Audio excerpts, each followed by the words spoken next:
শান্ত নদীর বুক চিরে চলছে নৌকা। সবুজ পাহাড়ের উপর পাহাড় মিশে গেছে যেন আকাশের সাথে। সাদা সাদা মেঘ ভেসে বেড়াচ্ছে পাহাড়ের উপর দিয়ে। পাহাড় থেকে নেমে আসা স্রোত মিশে যাচ্ছে নদীতে। সাদা সাদা মেঘগুলো ভেসে বেড়াচ্ছে আকাশের নিচ দিয়ে। এবং বাংলাদেশের একমাত্র সোয়াম্প ফরেস্ট যেখানে অবস্থিত, আমরা আজকে আছি সেই জেলায়। হ্যাঁ, একদম ঠিক ধরেছেন, আমরা আজকে চলে আসলাম বাংলাদেশের অন্যতম জেলা সিলেটে। ঠিক ভোরবেলায় আমরা সিলেট শহরে পৌঁছালাম। রাস্তার দুপাশে পাহাড় ঘেঁষে গড়ে উঠেছে চা বাগান।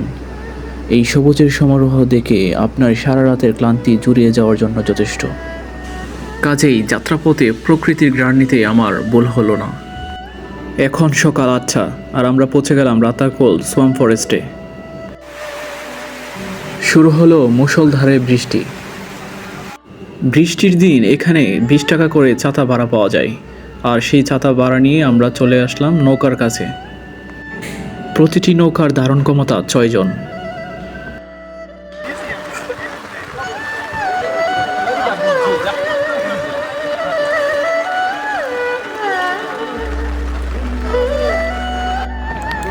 সোয়াম্প ফরেস্টের শুরুটা কিছুটা লেকের মতো। সামনে এগিয়ে চলছে বোট, প্রচণ্ড বৃষ্টি হচ্ছে। ইতিমধ্যেই আমরা পৌঁছে গেলাম মূল জঙ্গলে। এইখানের চারপাশটা সবুজ গাছ দিয়ে ভরপুর এবং মধ্য দিয়ে বয়ে গেছে একটা নদীর মতো প্রবাহ।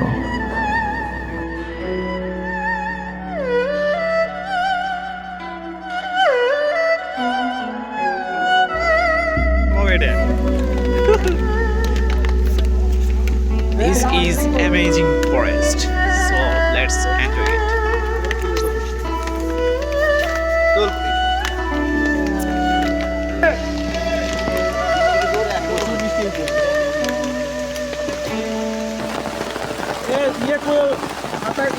এটি হচ্ছে জঙ্গলের মূল অংশ, আর জোর বৃষ্টি সাথে প্রকৃতি সত্যি অসাধারণ, মনোমুগ্ধকর। রাতারকোল ভ্রমণ শেষে আমরা ফিরে আসলাম সাদা পাথর ভোলাগঞ্জ। এখানে সারি সারি নৌকা ভেসে বেড়াচ্ছে। আমাদের গন্তব্য ওই দূরের পাহাড়ের কাছে, যেখানে সাদা মেঘ ভেসে বেড়াচ্ছে।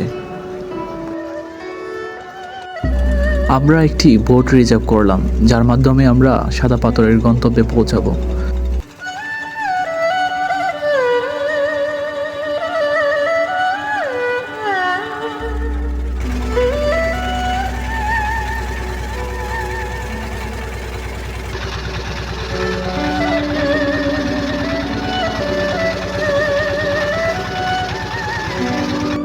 অবশেষে আমরা পৌঁছে গেলাম সাদা পাথর।